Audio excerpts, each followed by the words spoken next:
You will quite often convert back and forth between fraction and decimal form. We'll look at a couple of examples of how to do that here.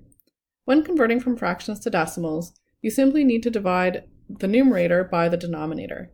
Remember that if you have an improper fraction or a mixed number, the whole number portion goes to the left of the decimal. We'll convert each of these examples from fraction into the decimal equivalent form. You can use your calculator to do this for now, but try to challenge yourself later and do this without your calculator. In A, we have 1/2. If we want to convert that to a decimal, we take the numerator and divide by the denominator. So 1 divided by 2 gives us 0.5. We can do the same with 5/8. 5 divided by 8 gives us 0.625. In the final example, we have a mixed number. We have a whole number, 2, and then the fraction 7/16. The 2, the whole number, will go to the left of the decimal, and then we convert the fraction just as above. 7 divided by 16 is 0.4375, so that portion goes to the right of the decimal. So 2 and 7/16 is equal to 2.4375. Now let's go the other way and convert decimal numbers to the equivalent fraction.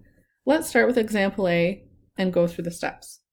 If there's a whole number, it goes to the left of the fraction we're going to write. In this case, there's not. For the fraction portion, we write the digits that are found to the right of the decimal place as the numerator. So to the right of the decimal, we have 0.75. That becomes our numerator, 75. For the denominator, we start with a 1, and we add as many zeros as we have digits after the decimal point. We have 2 digits after the decimal, so we add 2 zeros. 0.75 is equal to 75 over 100. All that's left to do is to reduce this fraction to lowest terms, and this reduces to 3/4. 0.75 is equal to 3/4. We'll do the same for the next example. In this case, we do have a whole number, 3, to the left of the decimal, so that becomes a whole number in my fraction.